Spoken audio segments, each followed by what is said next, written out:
మనలో చాలా మందికి ఇప్పుడు ఫోకస్ సమస్య వచ్చిందండి. అంటే ఫోకస్ పెట్టలేకపోతున్నాం. మెదడేమో అలసిపోతోంది. తర్వాత రోజు ఏ విషయం కూడా గుర్తుండట్లేదు.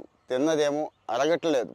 దీనన్నిటికీ కారణం ఏంటంటే ఏదో పెద్ద రోగం వచ్చేస్తోంది అనుకుంటున్నాం కానీ ఒకే ఒక ఇష్యూ ఉందండి. అర్ధరాత్రి దాకా ఫోన్ చూడడం.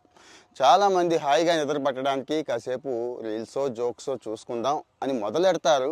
10 నుంచి మొదలెడితే 11, 12, 1 గంట కూడా అవుతోంది. ఇంకా ఇది కాకుండా ఇంకా చాలా అలవాట్లు ఉన్నాయిలేండి. ఆ అలవాట్ల గురించి ఇప్పుడు ఎందుకు.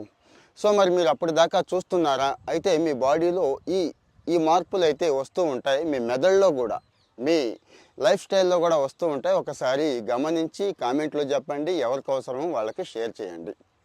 ఇన్సోమ్నియా అండి. అందరికీ తెలిసిందే. మరి లేట్గా పడుకుంటే ఇన్సోమ్నియా అంటే నిద్రలేమి అనేది కూడా ఒక జబ్బే. ఇది రాకుండా ఏం చేస్తుంది? వస్తుంది.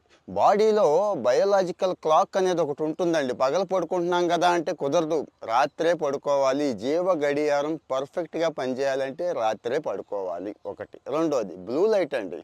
ఆ బ్లూ లైట్ మొహం మీద పడుతూ ఉంటుంది. హాయిగా ఎంజాయ్ చేసేస్తున్నాం అనుకుంటున్నాం కానీ మెలటోనిన్ అనే హార్మోను ప్రొడ్యూస్ అవ్వడం తగ్గిపోతుందండి. ఆల్మోస్ట్ అలా ఆగిపోతుంది. సరిగా నిద్ర పట్టదు. ఈ మెలటోనిన్ నిద్రకు మాత్రమే అనుకుంటున్నారేమో. స్కిన్ కూడా, మీ స్కిన్ అందంగా ఉండాలి, చక్కగా ఉండాలి అనుకుంటే ఆ క్రీము ఈ క్రీము పార్లర్లు కాదు.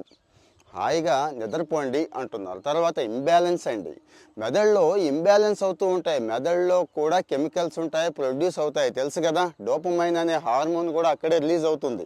మరి అది ఇంబ్యాలెన్స్ అయిందనుకోండి, గోవిందా అన్నట్టు. సో మరి ఈ మెదడులో ఉన్న కెమికల్స్ చక్కగా ప్రొడ్యూస్ అవ్వాలి, బ్యాలెన్స్డ్గా ఉండాలన్నా 7-8 గంటల నిద్ర, అది కూడా రాత్రి నిద్ర మాత్రమే అవసరం.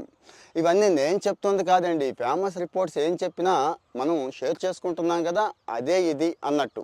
ఈ మధ్యకాలంలో రిపోర్ట్ వచ్చిందిలేండి. ఎక్కువ మంది బాధపడుతున్న సమస్య ఇది. మరి దీనికి పరిష్కారాలు కూడా చెప్పుకోవాలి కదా, ఇంకా ఉన్నాయండి. ఇంకా ఫైనల్గా మెటబాలిజం కూడా పడిపోతుంది. మెటబాలిజం అంటే మీకు తెలుసు, చాలా లైట్ ఫుడ్డే తిన్నాను, అరగలేదు. ఇంతకు ముందేమో మంచి మటను చికెను తిన్నా కానీ అరిగిపోయింది అనే కంప్లైంట్ ఒకటి చేస్తూ ఉంటారు కదా. ఇదే కారణం. లేట్గా పడుకుంటే, ఫోన్ చూస్తూ పడుకుంటే అరగదండి, తిన్నది అరిగే అవకాశం లేదు. ఇక ఫైనల్గా eye strain, digital eye strain అంటున్నారు. కళ్ళద్దాలు వాడుకుందామా, ఇంకా పెద్ద భూతద్దాలు లాంటివి వేసుకుందామా, కాస్త ఈ అలవాటుని తగ్గించుకుందామా? మరి కారణాలు చెప్పాను, పరిష్కారాలు చెప్పాను కదండి. మీ మెదడు మీకు ఇంపార్టెంటా కాదా? అది కూడా మీకు తెలుసు కదా. అది కూడా దానికి రెస్ట్ కావాలండి. అది కూడా హాయిగా ఉండాలండి. అది హాయిగా ఉంటేనే మనం హాయిగా ఉంటామనేది ఎవరైతే గుర్తిస్తున్నారో, ఎవరికైతే ఆ స్పృహ ఉందో వాళ్ళు బాగుంటారు. మరి ఫాలో అవుతూ షేర్ చేస్తూ ఉండండి.